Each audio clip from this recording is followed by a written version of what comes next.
Thank you so much for attending the second town hall for Commissioner Jasper Watkins. Give yourselves a hand. It's hot outside, it's rainy, it's wet.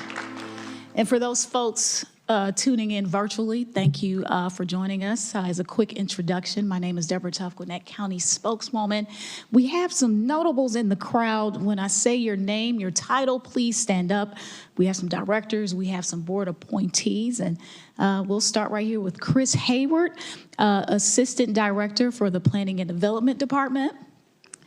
We have, yes, give it up for Chris. He likes it. Our newly appointed Community Services Director, Lindsay Jorstad. We have our Engineer of the Year, ladies and gentlemen, and our Transportation Department Director, Louis Cooksey. We have our Law Department Director and the man who keeps us in line, Mr. Mike Lutwazak. We have our Water Resources Director, Rebecca Shelton. And then our newly appointed and our new Parks and Recs Department, y'all give it up for Chris Minor. And of course, Commissioner Watkins has his appointees. When I say your name, please stand up. We have Stellville City Council member and Parks and Rec appointee, Mr. Norman Carter. We have Mr. Henry Rawls with our Water and Sewerage Authority. We have Mr. Baron Griffin with our Historical Restoration and Preservation Board. We have Mr. Mark Tapp with our Gwinnett Transit Advisory Board. We have Mr. Rodney Banks with our Merit Board. And I thought I saw Katrina walk in. Katrina with our, yes, with our Planning Commission. So give her a hand.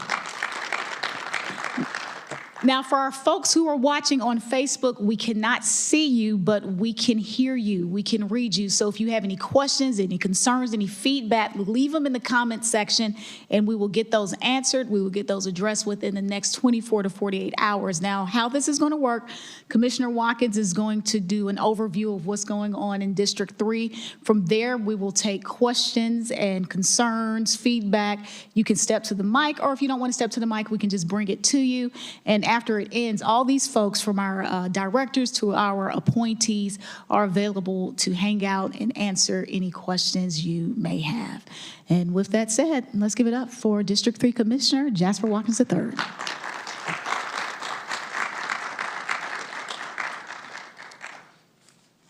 Thank you, Deb. I appreciate you.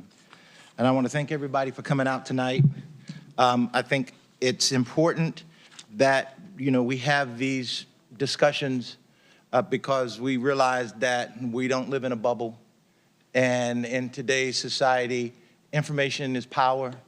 And I think the more you can get that information out, the more powerful a community can be.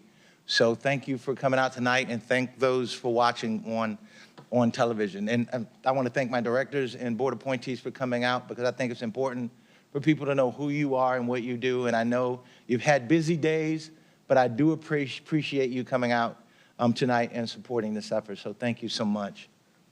And we're going to jump right into it. This is my agenda that we have.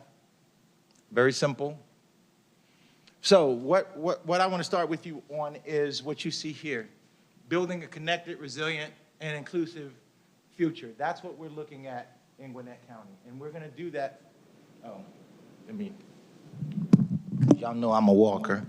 And so we're going to do that with a number of things. So my vision, being in the military, I have my mission and vision statement. That's always important to have that, because it gives you kind of like that coming view of what we're about and what we're going to do. So you see that here, the vision, the mission, vibrantly connected communities. And what does it all attain? What does it come to? One team, one mission, one Gwinnett. So what you're going to hear tonight is our chairwoman gave us a great overview and map of where Gwinnett County is going, where we've been. And any good commander like she is to me, we are her combatant commanders and we follow. So if our chairwoman says we're going right, I have to make sure that District 3 is going right. And I use some of the same tools that she used, but the 4 districts are different. And so what I have to do is come up with strategy to make sure that we follow her overall plan to make Gwinnett successful. And my mouth is messing with me.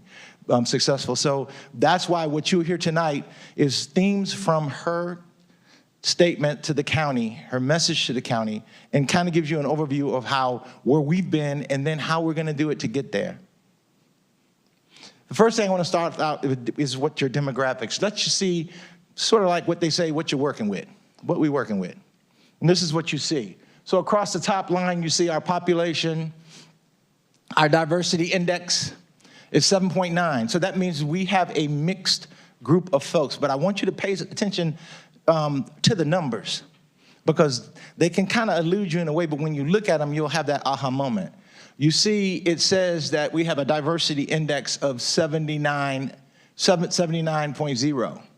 Now, when you drop over to the population, you'll notice they say white alone 31, black alone 41, but then look down here, it says other race and 2 mixed race. That's a telltale sign of District 3. Even though it's diverse, it is mostly what you see the first 2, black and white with a little Hispanic mix.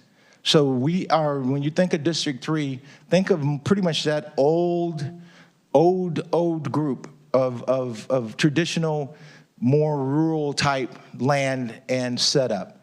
And that's understandable, because when you drop down to your education level, you see almost 68% college educated, and then about 30 high school, or no. So right in your mind, if you're a good strategist, you kind of figure out that you have a lot of white-collar workers in District 3.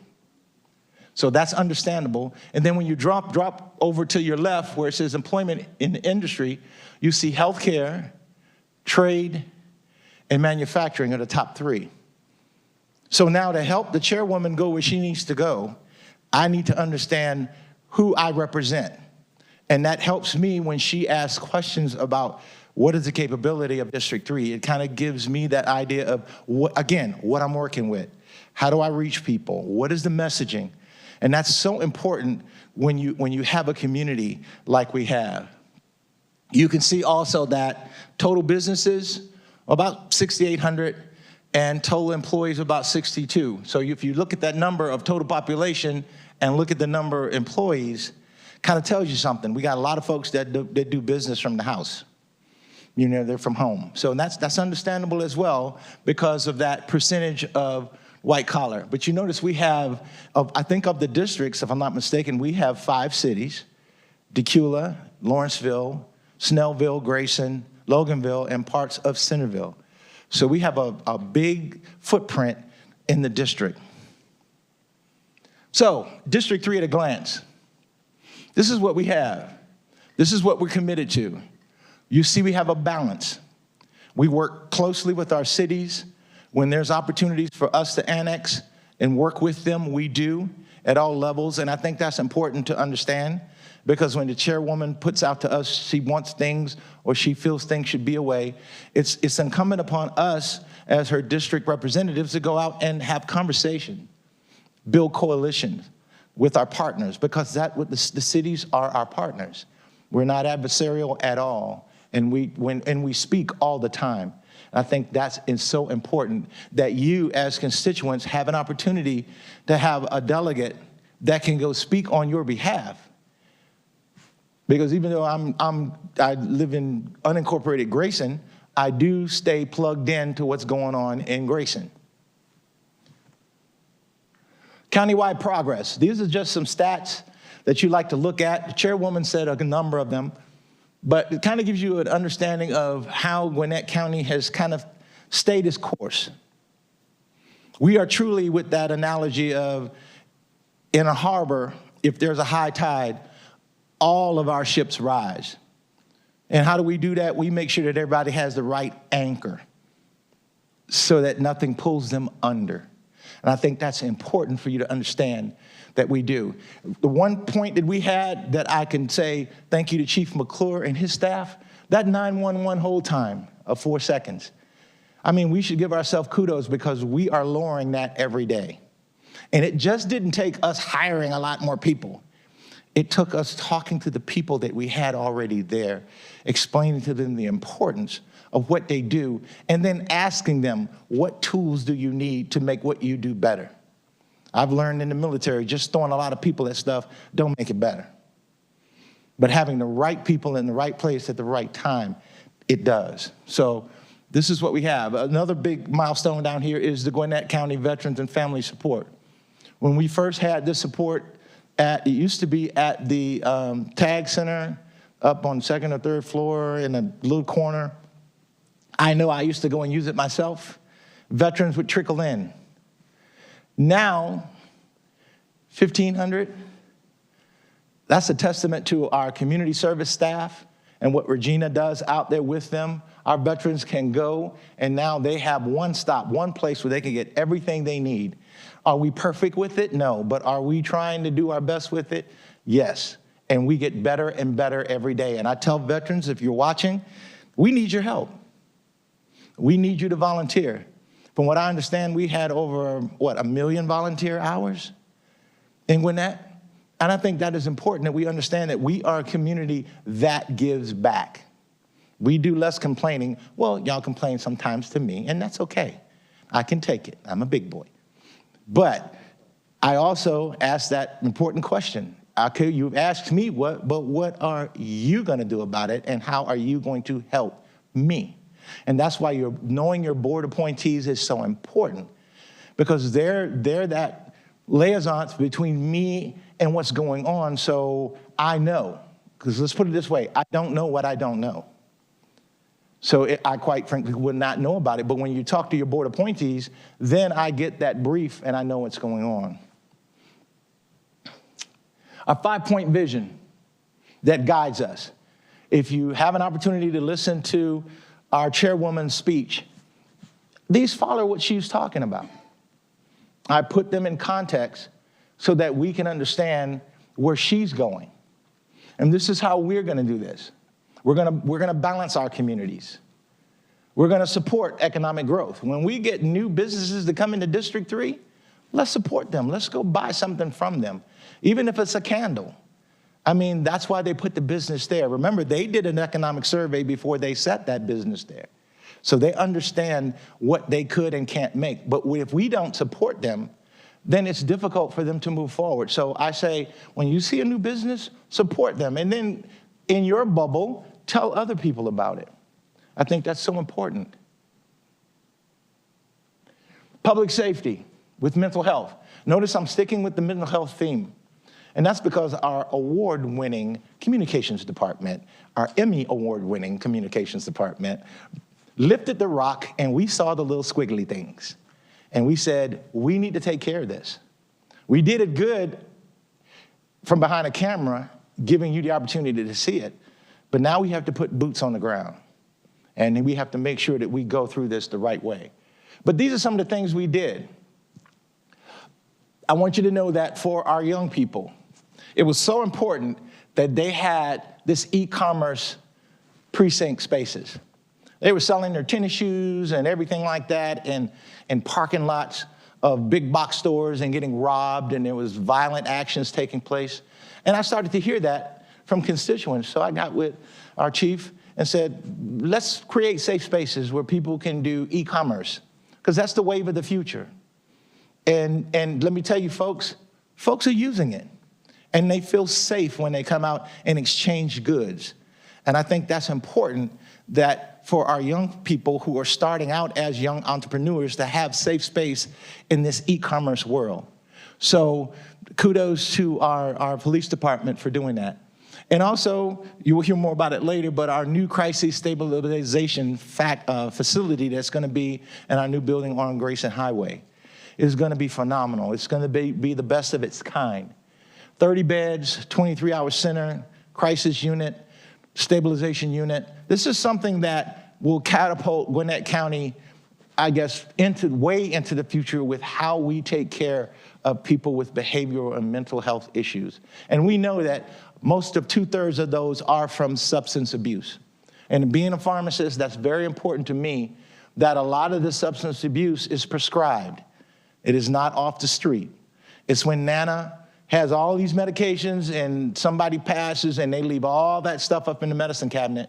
Somebody goes to the internet and make these concoctions and they go out and they sell them and they fool people. I know because when I was in the military, I had pharmacy technicians that would do it because they knew people would buy anything. But this is what we have as far as safety and mental health. Okay, the one thing that people say about our crime, District 3, we're kind of rural, so you would expect our crime to be pretty low. But folks, it is low. And you can see them here. So we are in a safe space. Now, we are a growing suburban, urban community, and we're going to have those issues. And I'm staying on this so you can look at these numbers for a minute.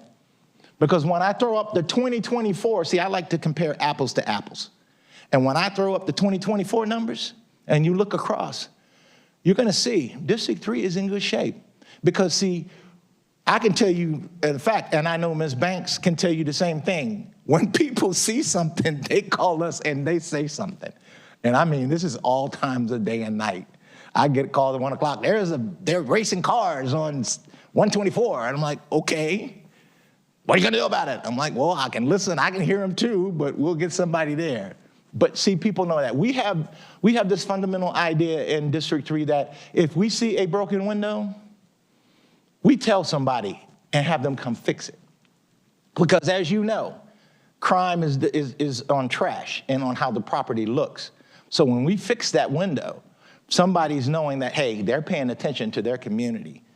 So we better not go in there. But now, I'm going to pop these numbers up on you. Boom. Look at that. I say there's only one place on this chart where we were more in 2020, we're more in 2025 than we were in 2024. And that's arson. So nobody burned down nothing in District 3 so far. Last year they didn't, but this year we did. But the big number for all of my people who say the traffic is just horrendous, look at that, traffic accidents. 630 this year, but look at last year, 759. I'm not saying it's going down, but I think we're being more patient now, maybe leaving earlier, because the traffic is not going away. You cannot build your way out of traffic. If people like where you're at, they're going to come. And they're going to have at least two. I don't know where some people get 2.5 cars from, but 2.5 cars, I don't know how that goes, but they have the cars. And if they have school-age children, there's 3, 4, and 5 cars. So everybody's going out of one neighborhood. And that's understandable, but you know, we have some of the best transportation folks, I think, in the nation. And we're going to fix this. It just takes time, and you just have to be patient. Economic impact, you can see by this chart where all of that is at District 1, and it looks like District 2. They have that, and that's because they're on the corridor. We're good country folks. Ain't a whole lot going on out here. Okay? You can see District 1 has about 3 million in businesses and economic impact. We're kind of the lowest one. We're just above 1. So it kind of says we have things we can think about. And I think Rowan and other projects coming up in District 3 will make a difference. However, this kind of gives you that idea. But, you know, don't discount District 3 because we do things. Boom. We had 3 companies come in. 130 employees may not seem like much with companies, but the number of ribbon cuttings that I've gone to this past year of small businesses in places like McDonald's and other restaurants, service workers are coming slowly into Gwinnett County, and that's why transit and I have to thank Mr. Cooksey and his group with the microtransit, is so important because it allows service workers to get to and from their jobs. And we have two of the largest hospital centers in the region, so having hospital shift workers, and I understand those, you can get to that first shift and maybe from that second shift, but it's that third shift, that midnight shift to the morning, that kind of makes a difference. And we're working on that. We know about it. We have a lot of things coming in the future, so we hear you. So that's what we look in now let's look at 2024. We had 447 new businesses, and we renewed 2,317 licenses. So folks, we're viable. If the chairwoman is looking to do things in the community that would catapult us into the future, I could say one she talked about, and she kind of stayed on it for a while, was out at the airport, the new business that popped up at the airport. The airport is District 3. Great group that's out there. And more will start coming to that airport and using that hangar space. So that's good for District 3. The Rowan Corridor. You've heard a lot about Rowan. I'll let you look at these. I've worked with the Raleigh-Durham Triangle since the late 80s when I was in DOD, Department of Defense. And they're still growing. They started, the Raleigh-Durham Triangle started in 1968. And they're still building on it today in Raleigh-Durham. It makes up a big portion of their brain trust because they have several large universities in Raleigh-Durham. Well, we have the same brain trust here in Georgia because we have UGA, we have Georgia State, we have Georgia Tech, we have Clark, we have Spelman. Matter of fact, the Spelman's president is on one of our boards with this. We have our tech colleges that are there, and all of them are taking part in this, where it would be medical, agricultural, and environmental. That may not mean nothing to you today, but just wait. The research and development that'll be coming into Gwinnett County with things like animal husbandry and corn and manufacturing with cotton. I had to say that for Ms. Fellows. With the cotton manufacturing just coming through. And research and development on medical, getting the VA and the CDC involved. I think that's going to be a big move for us. And that's a 15, 20-year future look at what can happen on that side of Gwinnett. And let me tell you, folks, with the help of our water and sewer, we're ready. We are ready. The city of Decula, they're ready because they've already are forming a coalition that's going to work side by side with the Rowan project for future endeavors. And I think that's important when the city and a big project like this get together and there's synergy. Planning and development. I wanted to pop this slide on there to let you know that when you see a case, it's not just happening that night. There's been a lot put into that case. It's just not how some of the folks say willy-nilly done, and we just throw up our hands and vote. There's a long process that goes through this before we get it to vote as commissioners. So I thought this would be important to let you see that with your two planning commissioners that you have, Ms. Fellows and Mr. Archer, they're kind of like the folks who go out and touch the developers, touch the applicant, touch the opposition. They kind of get a feel of what's going on, and then they come back and they work with transportation, community service, water and sewer. All the good folks you see down here, they work with them to make sure that what we're putting there is going to be sustainable for the out years. But wait a minute. Our housing progress, we see that here. Our emphasis is on equity in housing, to make sure that everybody has an opportunity to live in Gwinnett County and they can find decent homes. There are 9 affordable housing projects going up in District 3, and you see we have $8.8 million. So there are going to be about 296 units coming up in District 3 for affordable type housing. Now, what is affordable? Based on what folks qualify for. So I'm not going to stand here and give you the thought that all of them are going to be $90,000 homes. No, that's not. There will be assistance, and there will be further planning so that these folks could have a great place to live. But District 3 is ready for that as well. So when people say, well, Commissioner, but you vote, they say you vote all the time negative, you don't allow certain types of things to happen in Gwinnett County. you're anti-whatever. And I listen. Everybody, you vote, you have a right to say things. That's cool. But one thing that I am as sort of like a semi-type A folks, I like data. And I like the numbers to show how I vote. It's no secret. That's how I vote. I know there's a lot up there to take in. But y'all know me. I'm going to do something that's really nice after you take a look at this some more. Because what you're going to see is that I'm pretty level-headed when it comes to voting. I'm pretty level-headed when it comes to what's going to be in Gwinnett County. And this is why. So, to summarize it, you looked at the numbers. My overall voting record. But 94% approval rating. I gave myself that approval word, so a 94% rating. Come on now, it was funny. So that's my overall voting record. I think that's pretty good. I'm here, I show up. That's what you voted for. That's what I represent. Coming here, doing the duty of the county. Housing approvals, you see them here. Everybody's like, oh my gosh, you are just like apartmenting us to death. No, we're not. We're steady. We're not all over the place. It's smart growth. We look for transit lines.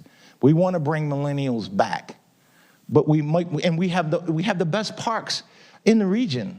So we try to make sure that having them close to where they can work, play, and raise families is important, and that they can transition from multifamily homes to single family. Because we do have the inventory, folks, for single family, because as people age in place, they move. And those homes are available for the folks who've been living and waiting. Multifamily voting. Does that look like somebody who doesn't like apartments? The numbers speak for themselves. You don't have to go and ask for Freedom of Information Act. I'm giving it to you right now. That's what it is. That's how I vote. Denied cases, the table cases, you see that. So it's a case-by-case evaluation. If you see me table a case up here, it's because there's something about this balance between opposition and applicant that I think we can do more with. I think we need just more conversation, more collaboration, and we can come to a conclusion. And that's so important that, I'm not about this win-lose situation. I'm always for a win-win. Because, see, when you're in a win-lose situation, somebody is not going to like the outcome. But when it's win-win and everybody's at the table, you get that. And as a result of that, and a result of balanced small growth, we have been consistent in District 3. We've been pro-growth. And we've been community focused on our growth. So that means we listen to our people.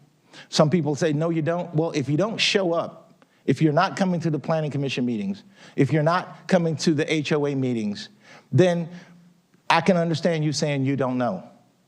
But when you come to these venues where we're talking about these type of things, basically you can find out what's going on. We don't hide anything here in Gwinnett. I know everybody was talking about Bill 581, but the takeaway from this, and I show you the numbers, is what I have highlighted. We already offer a tax exemption. That bill was put in place for some of our 159 counties that don't have that opportunity to have something like this in place. So they went to their lawmakers and say, we want something for the state to have so that we can opt in or out, because we don't have that choice. Well, in Gwinnett County, we have a choice. You qualify, our exemption is better.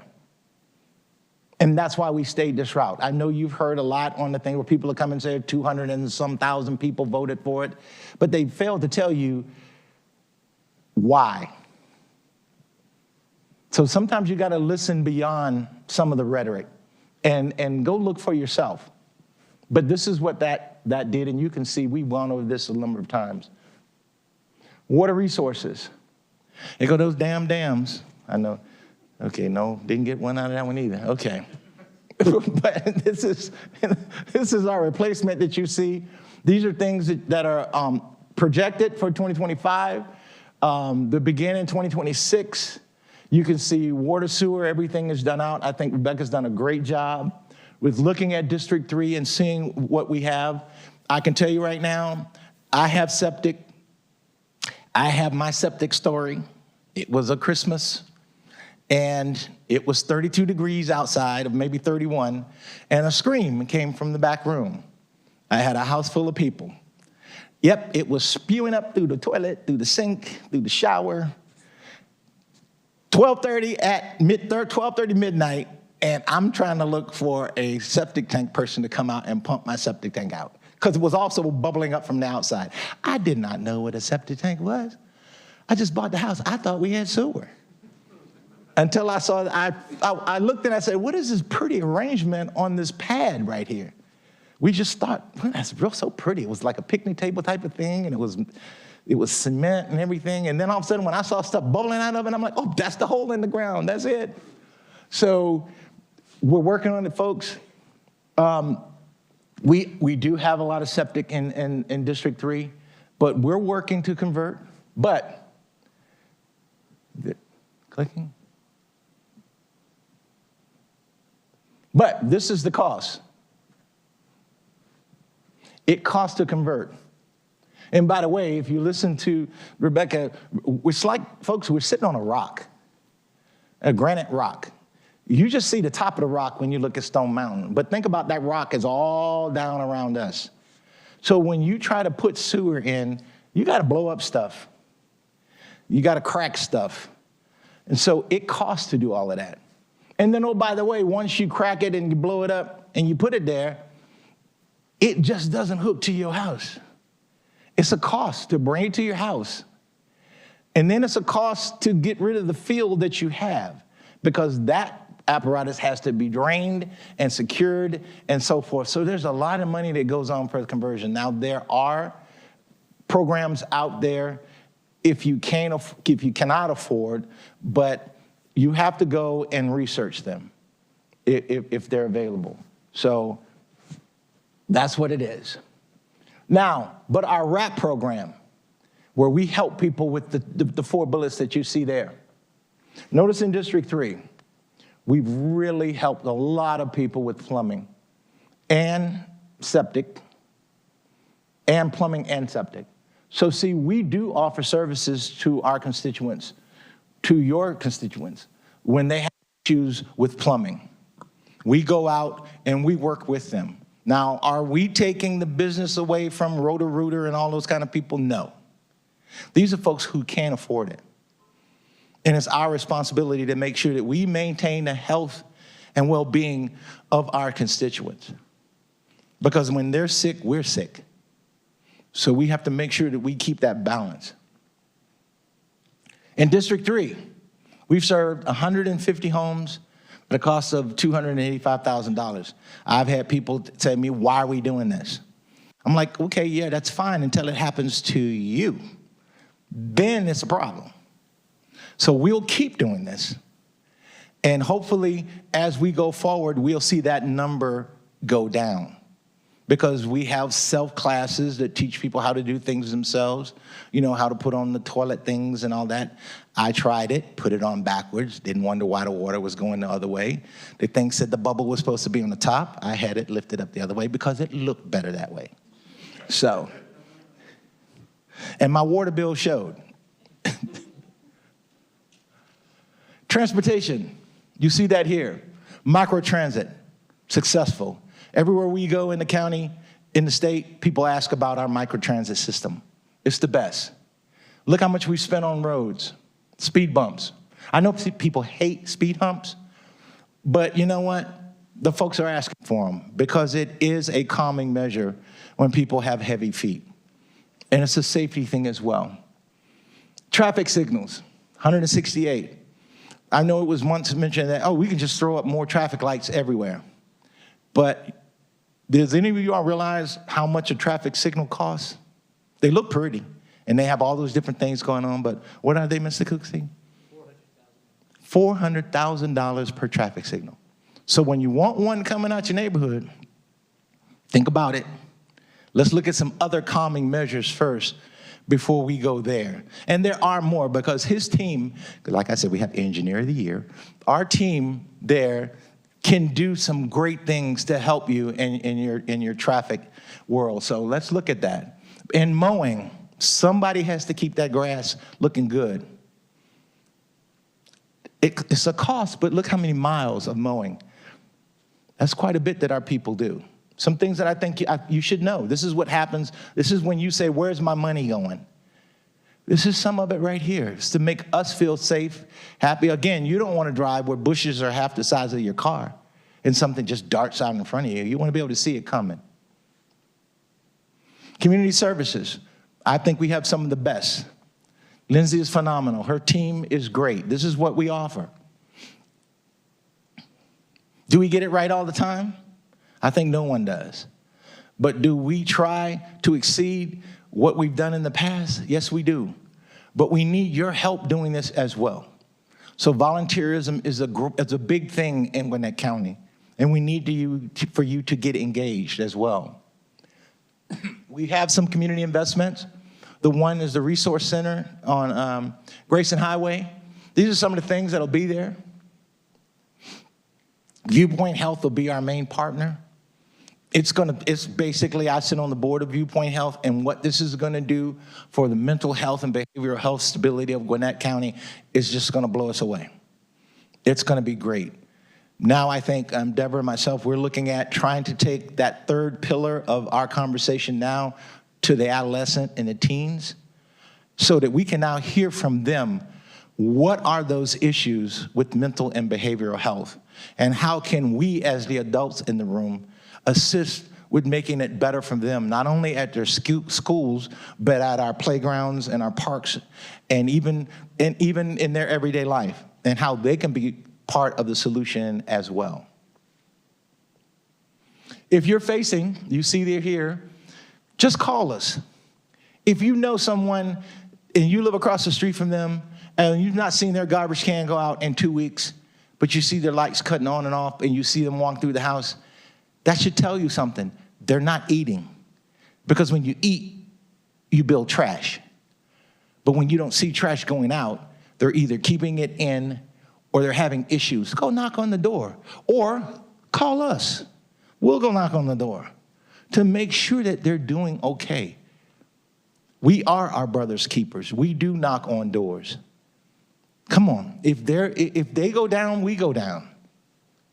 We have to reach out to people. So if you see someone in distress, you don't have to deal with it yourself, call us. We'll take care of it. Parks and Recs, like I told you, some of the best. We have new buildings going up. We have new recreation space for our seniors coming up. We have renovations of soccer fields and turf. So we're actually coming into the 21st century. We're starting to play on synthetic turf. That's good. You know, like, you got to admit, we have like the Heisman Trophy comes from Gwinnett County? That's right, Travis Hunter. So go Gwinnett. You see what I'm saying? Now you see why people like to come to Gwinnett? When we grow Heisman Trophy winners, we groom Heisman Trophy winners in Gwinnett. That's a good thing. Do we get it right all the time? Again, I have to say no, but you know what? When we do, we do. So he's a result of what happens in Gwinnett County. So inclusion in action. You saw in my early slides, I talked about you didn't see diversity and you didn't see equity, but you saw inclusivity. You saw inclusion. I think that's more important than anything, that we're all included. You see why? This comes from inclusion. You can bring everybody to the table, but if only one person is serving, then what does that do to the rest of us? We're not getting what we want, because I may not want mashed potatoes. But having me included in the conversation, then we may have squash or butternut squash or something. So we may have more diverse choices. But because we're included in the process, it's a better meal. That's why inclusion to me is so important. That's why I want to make sure that in Gwinnett County that we do these. We expand, we guide, we outreach, and we support. That's a quick way of saying it. We all should be involved in our communities. So, in summary, what am I saying? We thrive. We'll take the chairwoman's initiative forward. Why? Because of you. Because of you watching and because of you here. That's why. Because together, you see what we can do. I think that first one, create safe, smart, and inclusive spaces. I think we're doing that with our parks. We're doing that with our community centers. We're doing that with our roads, with trails. I think we're moving down that path. And that's important because we are doing it. We're all at the table. Because see, if we're not at the table, then you're on the menu. And I know you heard that a million times, but I don't want to be on the menu. I want to be at the table ordering off the menu. So we see that's how it's done. But let's shape where everybody prospers, because see, when all of us prosper together, we kind of see the same issues. So if we see that there's this one intersection that's not working right, or the trail may have a crack in it, or somebody is not getting assistance, or the area has a food desert, see, we all know that. And now you know who to come tell. And then you can actually follow how the progress is going for that particular area. And how do we do that? By these three things here. Stay informed.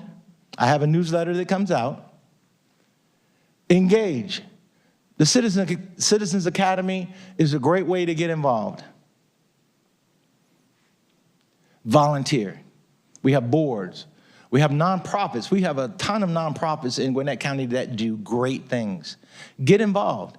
I think the one thing about Gwinnett County is we've been cul-de-sac for so long. We have so many cul-de-sac communities that do great things, but they do not come out of that one entrance. They stay inside. Well, that's an island. You cannot prosper on an island because the resources are limited. So come out that cul-de-sac. Come into the mainstream. Connect with Gwinnett. See what we have to offer. We do have a lot. We do a lot. Like today, did y'all know that we have a 102-year-old World War II veteran that lives in Snellville? This morning at WebGen Cafe, we had a breakfast for him. Mr. Davis, Sergeant Davis. This gentleman fought in Saipan. I'm like, wow. And I had a chance to meet him and talk with him. And he has his faculties, 102, in Gwinnett County, loves it here.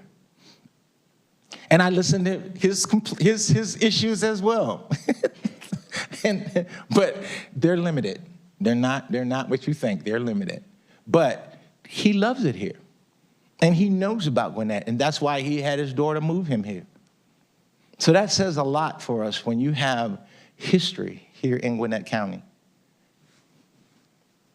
So with that, we'll open it up to questions or issues that you may have. We have all the individuals here that can answer your questions for you, and they're available.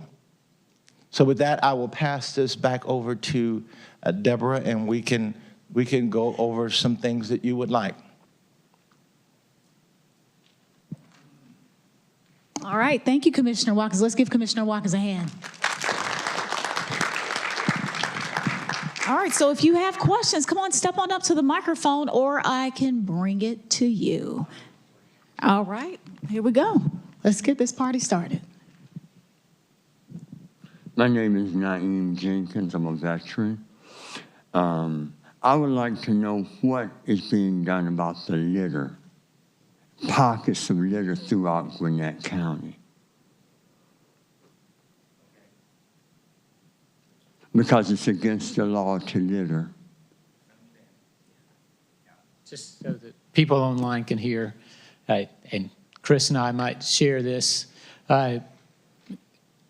You want to cover the parts on code enforcement, Chris, and I'll cover litter in the right-of-way. So if you see litter along the county-maintained roadways, we have a few different ways that we take care of that. If you ever see it, of course, you can reach out and contact us, and I'll give you my card before you leave, so you could contact us.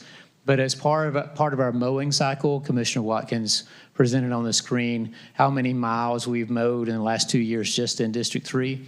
But we include trash pickup anytime we do a mowing cycle. So either our in-house forces or our contractors, anytime we're cutting the grass in the right-of-way, first we go through and pick up that trash so we're not mowing it into pieces. So that's part of it. And then we also partner with Gwinnett County Clean and Beautiful. And the Clean and Beautiful has a volunteer program. Commissioner Watkins mentioned how over 1 million hours, volunteer hours, have already been given in Gwinnett. And so they, along with volunteers, go out and do roadside cleanups. Or we also have an Adopt a Road program where if you have a group that would like to adopt a roadway, you can partner with us and take on a section of road. If you'd like to help us out, we'd appreciate it. Did you want to go ahead, sir? Or? No. Okay. I want to do that. Yeah, absolutely. So just from our perspective, so in the Planning and Development Department, we have a code enforcement division. And so for all the amazing work that Department of Transportation, Clean and Beautiful do in keeping our right-of-ways clean, code enforcement is responsible for making sure that private property is clean. And so we go out, we do educational sweeps, meet with businesses, meet with residents, and really try to make sure that everybody's clear on what's expected. And if there is an issue where there's large-scale, accumulations of litter, trash, whatever, in a shopping center, we can work with those business owners to get that cleaned up. So that's kind of what we do on our end of it. And we work very closely with Clean and Beautiful, with Transportation, Department of Corrections, to really try to keep right-of-way and private property clean. That's great, but it's a cost. What can you do, or what's being done to educate the community, to make sure that litter and the litter law is something that's an ordinance that Lady Bird Johnson, Lyndon Baines Johnson's wife, that's her ordinance. So what is being done to educate the community to stop littering so that it's not so much funding invested in littering? Because you clean up and then it's done again. But when people are aware, they understand that it's against the law, a $100 to $1,000 fine, or it can be also a year jail time. It's against the law to litter, and it needs to be broadcasted on a large scale so that people are aware that this is against the law. Signs need to be posted throughout the community so people are aware. This is against the law to litter, because I've never seen so much litter until I moved to Georgia. And it's good to have Clean and Beautiful and other committees come out and clean and pick up. But it's a continuous cycle. It's a vicious cycle. And something needs to be done where the entire Gwinnett County is informed. So when litter is thrown on the ground and trash is on the freeways and highways and byways and signs are posted there, it can be an awareness, provoke awareness, so people will be aware that it's against the law and it's a fine. Okay, huh? Stand up and give me a stand over there. I can tell you this. It starts with you. Okay. It starts with you, and it starts with you basically allowing us to know where this is at. And secondly, signage. We have signage out there. When we send people out to pick up the trash, say for instance, the warden, when he goes to pick up trash, and I can give you a perfect example on Lakeview, Hillside. When he goes and he picks up trash, he has the inmates pick up the trash. That would be on a Monday because residents have called myself or alerted Ms. Banks that it's trash on the roadway. You go pick it up on Monday. By Wednesday, it's back out there again, and it's in front of certain communities. These are not people coming from Atlanta throwing trash or from DeKalb County throwing trash. These are people who live along Hillside that are throwing trash out because it gathers around the entrances in a lot of the communities. So it's incumbent upon, we can sign all day. We can put there's signs that say don't bring food and trash in here, but yet there's a cup with coffee cup over there. So signs are great, but when they see you and me out there picking up trash on a Saturday morning, it does something. When they see it, it visually activates to saying, hey, this is my community too. And I've had people stop and say, how can I help you pick up trash? And I have a couple of those yellow vests in the back of my car and some of those pincher things, and I'll give them a bag. Now, they only may last 5 minutes, but they stop. And I think what that does is that motivates people. So I hear you when you say signs. I hear you when you say the fines, but people are people. And I've lived in places where what you see now, I've been places where I lived at and stationed in Jersey, in the D.C. metropolitan area, outside in Prince George's County, in Aurora, Colorado, and some of the areas in Denver, where what we see is nothing to what they've seen. Okay. But it takes us as a community. That's why I say we need to stay engaged. And when we see these, instead of going on those different social medias and complaining about things that basically it's difficult for a community to do, get on those platforms and say, hey, we got trash on Grayson Highway between this facility and that facility. I'm going to be out there on Saturday. Come help us. I guarantee if we start doing that, you'll see this trash problem decrease. Will it stop altogether? No, because you can't stop someone at 1 o'clock in the morning throwing their milkshake thing out of the window. That's not going to stop. But we can deter that by making sure that we keep the area clean. And there's something about when you see a clean area, you really don't want to dirty it up. I've just noticed that's just human nature. So we'll work on that.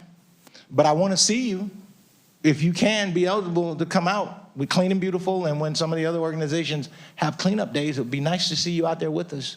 I understand. But I also want to mention, what about broadcasting and also a documentation on WSB TV so that people can see trash throughout the community, and also it can have another way of, it can be a visual Okay, effect. we got you. Television works. Social media doesn't have the impact that broadcasting throughout the community on television, so that people are aware of the thousands of dollars that are spent in littering throughout Gwinnett County. Okay, thank you for that. I want to see that. Okay, and I want to see you. Okay, you'll see me. Okay, all right. You might not see me, but I'll send somebody out. Oh, there you go. That's all I need. That's all I need. If I can't get out there, you help me. There you go. I'll do something to make a difference, there you have like it. I'm making a difference now. Okay, I appreciate that. Okay, Thank you. you're very well. Thank you. All right, we have a Thank you for question your right question. here in the back, our comment. Thank you. Hey, my name's Michael. I've been in Gwinnett for about 2 years now. I'm a software engineer, and everything I've heard, right on board with what I'm at. I like engaging with people and motivating people to come volunteer out. So I'm looking at the board right here, and I'm like, okay, volunteer for boards, nonprofits, Gwinnett initiatives. What's your biggest need, and like, what's your wish list for what you could have for filling your boards, nonprofits, and all that?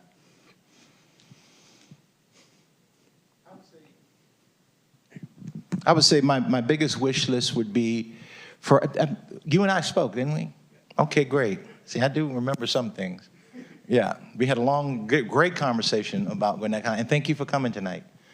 Well, guess what? You just started it. This is what I need. You've seen what we need.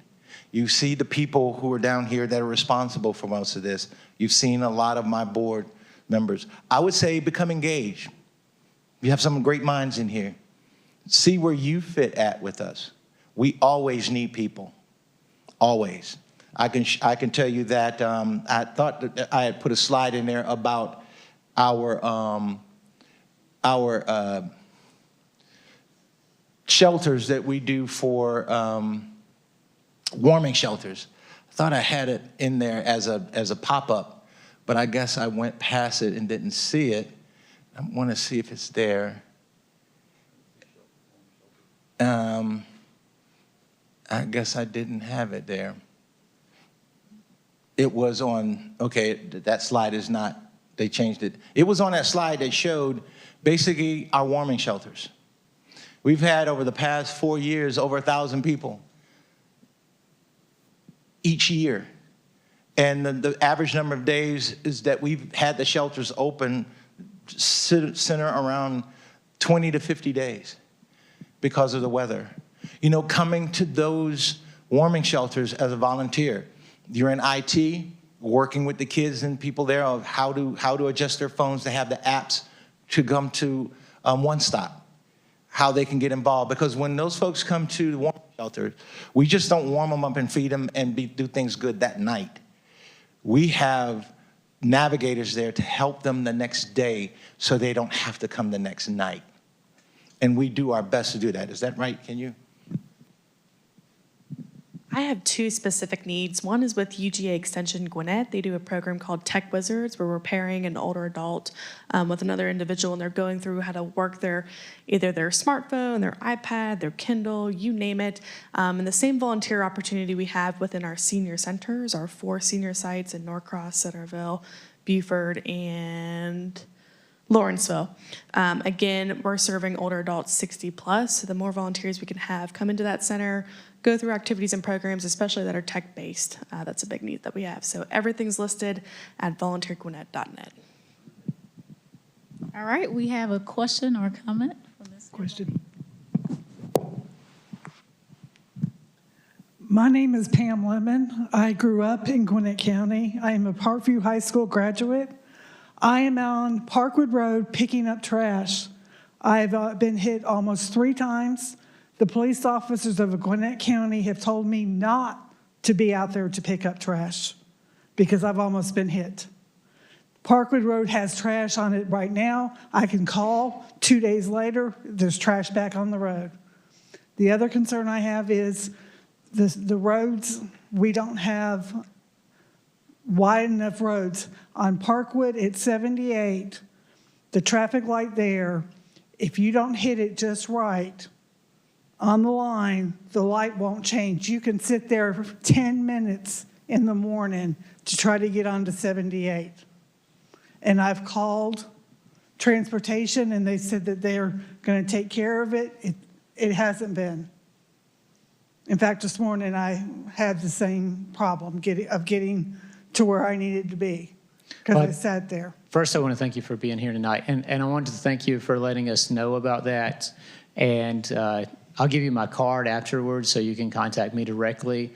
And we'll send crews back out to Parkwood and 78 and see if we can get that issue fixed on the loops that you're talking about that detect the vehicles. There are times that they go bad, just like any part of infrastructure, and so we'll go back out and we'll get them checked out.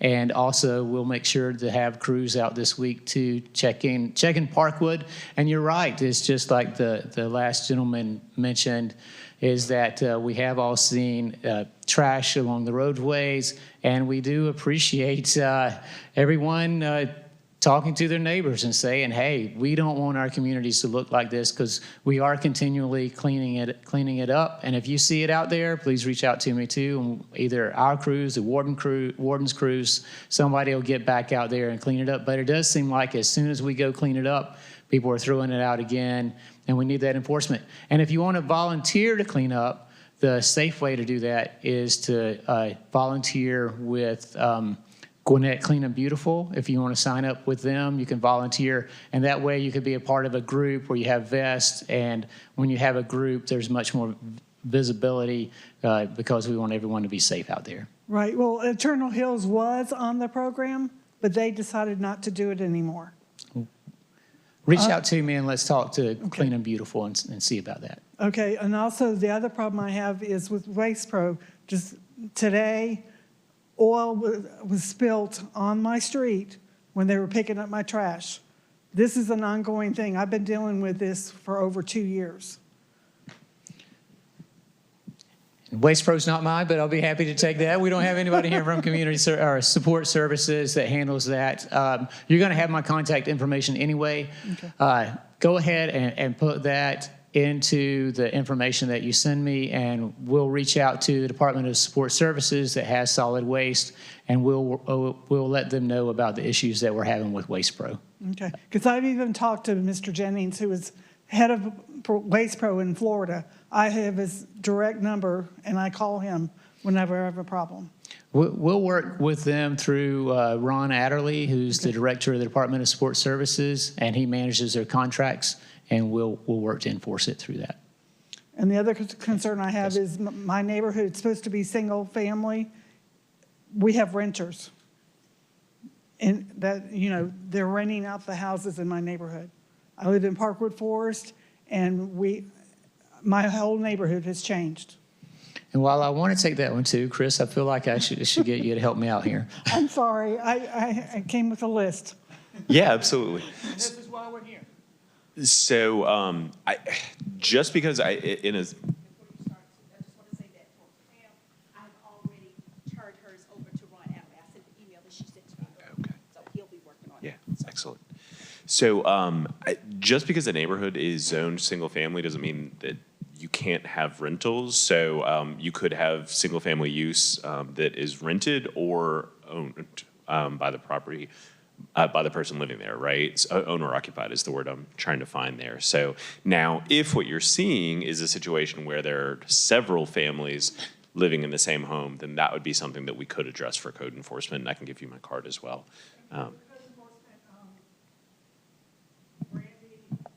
Franklin? Yes. Knows me personally, has my cell number. Randy Franklin has my cell number. He calls me. He's been following up because I've had several issues in my neighborhood. It's not the home that I built 33 years ago. Right. It's not. Understood. Thank you.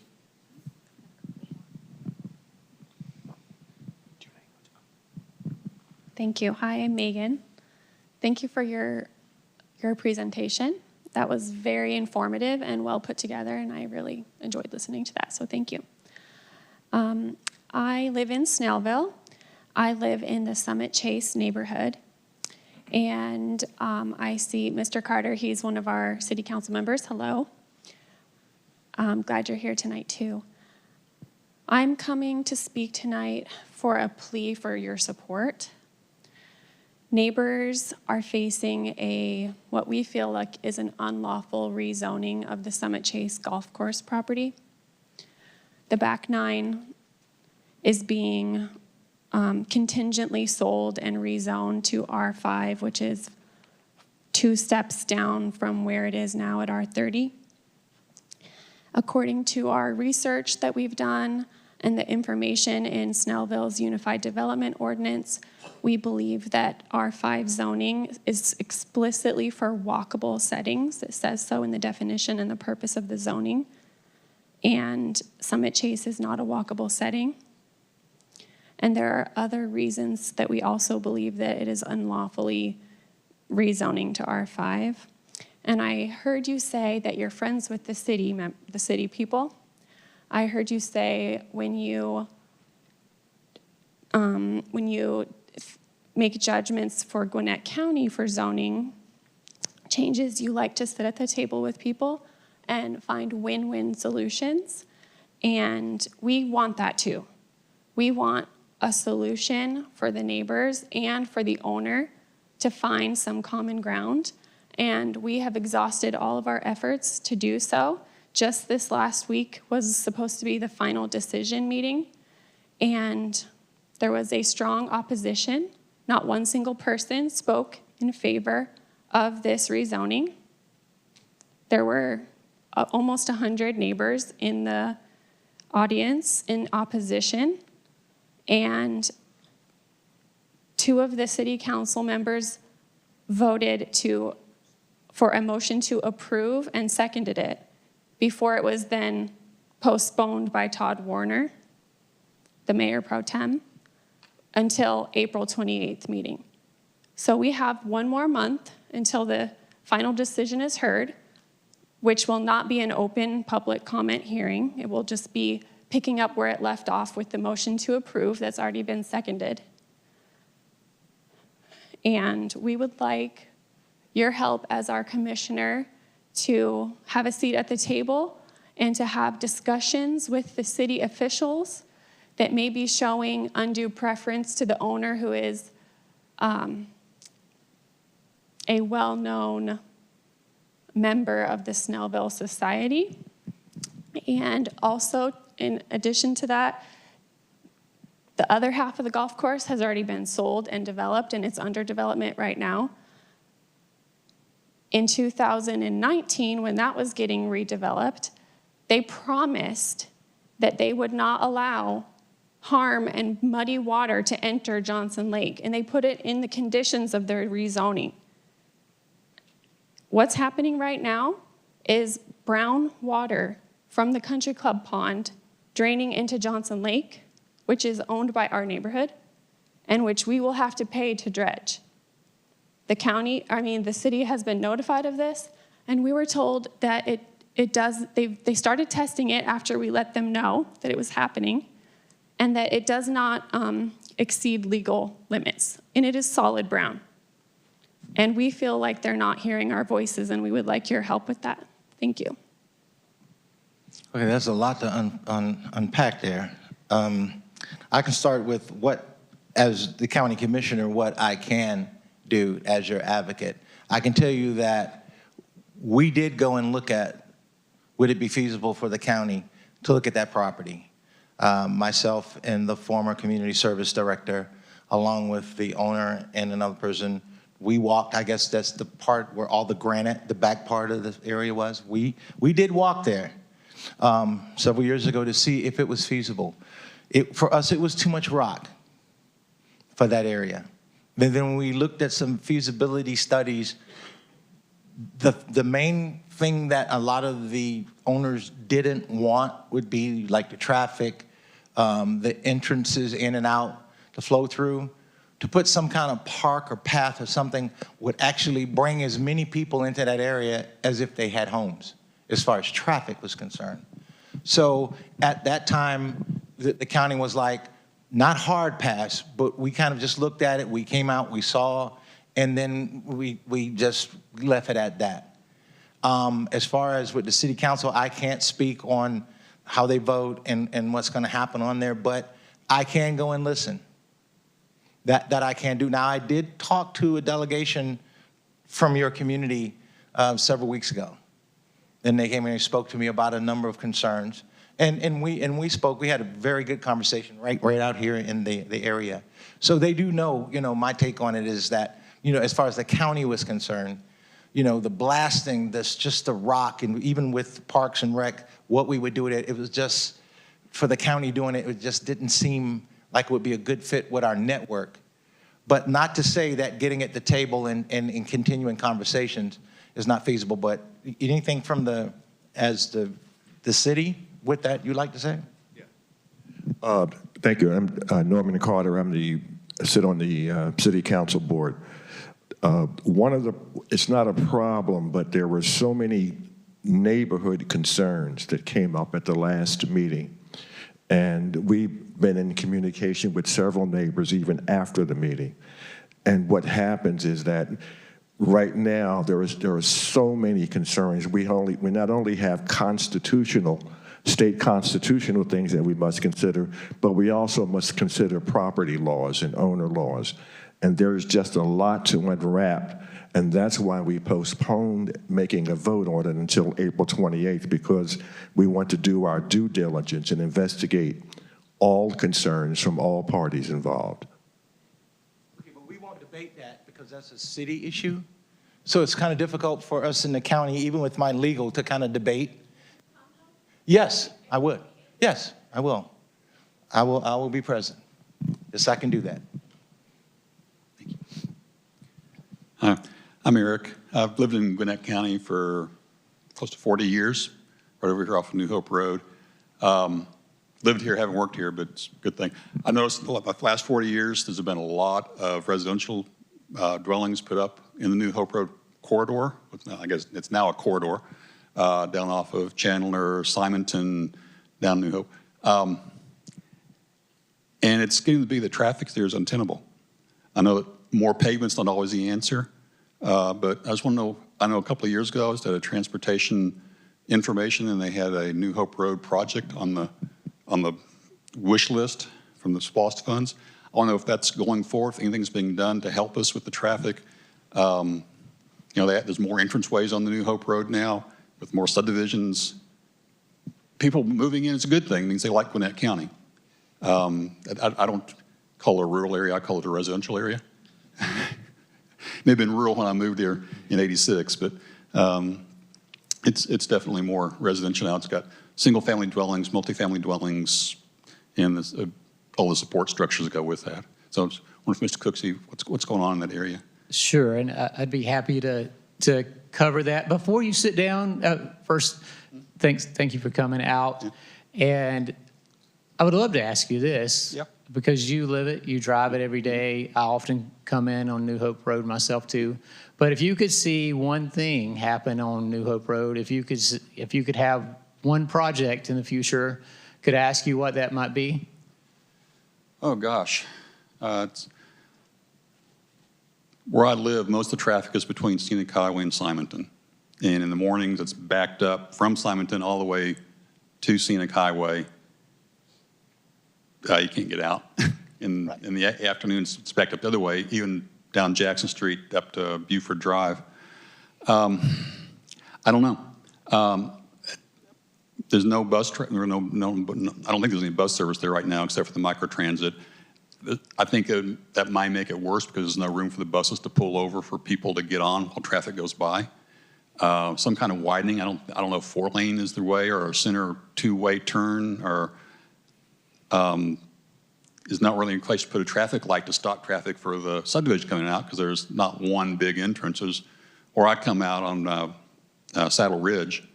If you go 100 feet to the right on this side of the road, there's a subdivision, I think Serenity Place, something like that. If I go to the left 100 feet, you got Bay Lake, and so you can't really, I don't think you can put a traffic that would stop all three of those. That would be any good. It's too big for traffic circles. I don't know. I'm not the engineer. I don't think there's a single solution to it. And I think you're right on there, though, that I don't think that it is any singular solution. Mm-hmm. We've done a number of things over the past several years through the corridor. Yeah, the traffic turn lane up Scenic Highway has done wonders. Right. Then there's a new subdivision going. They put turn lane in there. That's going to help out with that. So we've done some things kind of to try to help, even at Scenic and New Hope at that intersection. The city of Lawrenceville completed a project, I guess, just a little over a year ago at the intersection, and the county did contribute to that project so that we could... and more city-county cooperation, which is good. It was city-county cooperation to try to make it a better project than what it was planned. Mm-hmm. And also, we're sensitive to what New Hope Road is with so many residential neighborhoods there. We don't want to change the character of the road, and if we just were to plow through and turn it into a 5-lane or divided highway, then we change the entire character. I know there's been attempts to shunt traffic off of New Hope, but people just like traveling New Hope. It's a straight shot. Yes, and so there's also something going on there in that Highway 20 from between Lawrenceville and Grayson has a really high level of traffic there. And so what we see is a lot of traffic will go take New Hope trying to avoid 20. And so we do have a project that's in design right now which will widen Highway 20. And with 6 lanes? we would add a 3rd lane southbound between Lawrenceville and Grayson to especially help what we call the PM peak, because we have peaks of traffic. You have the AM peak and you have the PM peak. Everybody's getting up, going to school, going to work at the same time, coming home at the same time. AM peak on New Hope sitting close to 5 a.m. in the morning. And it's like a flash flood, right? It's like a flash flood in a stream, and it overflows. And even, we put in Sugarloaf Parkway extension through that area to try to pull. Nobody wants to go that direction. Well, and we have a lot of traffic on Sugarloaf now, and also we widen New Hope through there. We continue to look at the area. We don't have a specific project planned in your location at the moment. In the current SPLOST program, which is how we fund all transportation improvement projects, but we do have it in consideration for future SPLOST projects and programs. So we don't have anything coming in the very near future, but it is under serious consideration for the future. I mean, it's bad enough. My wife and I are considering moving out of Gwinnett just to get away from the traffic on New Hope Road. I understand. And I don't want to because I'm a 40-year resident. It's my community. I like Lawrenceville. I like the area.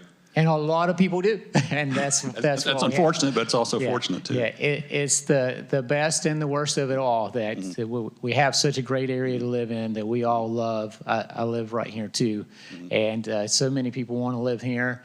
And from a transportation perspective, we're continually working, reinvesting to try to catch back up. And so we're doing what we can, but we appreciate that. And as we're putting future planning efforts together, that's going to weigh heavily on what we do. Thank you. And I can tell you that even though you all know about the transportation referendum, correct? Even though that didn't pass, I would say the document itself, what the intent of that referendum is about, is what you've just heard, us doing projects, and it was primarily a way to pay for it. But we're still going to do those projects. It just may take a little more time to generate the revenue to do that, not only with federal and state dollars, but with local dollars.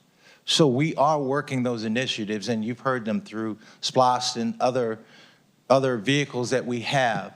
So eventually we will get to some of those that were on the referendum. It just will not be, because of the funding, it won't be as scheduled as we had it. So things will change. There are a lot of areas that you've mentioned, not just yours, there's several, but when people like a place, I mean, you can't stop them from coming. I mean, so what we can do is just try to make it easy for the folks who've been there. Hello, my name is Warren Cannon. I'm wondering if microtransit's been throughout the district now. I'm in the Grayson, Loganville area, and I'm wondering if microtransit is available there. So Commissioner Watkins just mentioned the transit referendum that we had in November, and the referendum did not pass. So in the plans for the referendum, we plan to be able to expand microtransit throughout the entire county and have 100% coverage. But without the passage of the referendum, it's just going to take us a lot longer to get there. Right now, we have microtransit in 3 areas.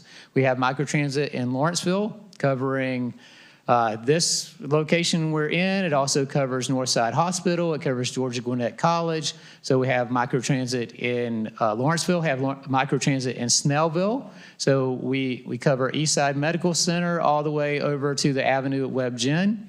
And then we also have microtransit in Norcross. So those are the 3 microtransit zones we're running right now. And we do plan to expand and add additional zones in the future, but that's what we have today. All right, we have one final comment or question before we wrap things up. Hello, my name is Danielle Jefferson. I am the HOA president in my neighborhood in Decula. I actually am just looking for a contact. Maybe one of you is in the room, but we've actually fallen victim to like a $30,000 water bill that we just paid. So if someone's in the room that I could have contact, that'd be great, because I've spent a lot of hours this week on the phone and would love to not have any more. A little bit of it is because Georgia Power has been going through and fixing the poles along our neighborhood, and they've done a ton of damage along with that. So we've had a lot of irrigation repairs. Some of it is just our developer. The bills were going the wrong place. That, like a community manager that for 2 years apparently, and it wasn't coming to us. And then we ended up paying that $24,000 bill Monday. So we'd love to figure, most of that bill is late fees. Hi, So- I'm Rebecca, and Hi. I will give you my card. I love that. Thank you.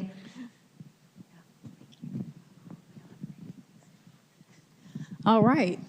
I don't want to be like Oprah and run down to the front and close things up, but that's exactly what's happening right now. And you get a car, and you get a car. No, I didn't mean it. It was a joke. A toy car. All right, y'all, thank you so much for attending Commissioner Watkins Town Hall. And as you heard him say earlier, he is going to start a series of issue-focused town halls from fentanyl to mental health. But we've done that last year. Now we're going to focus on our youth, and we're going to even look into one for human trafficking and homelessness. So can't wait to get those dates on the book and have you guys come out and spread the word again. If you have any questions, Nashanta, can you stand up?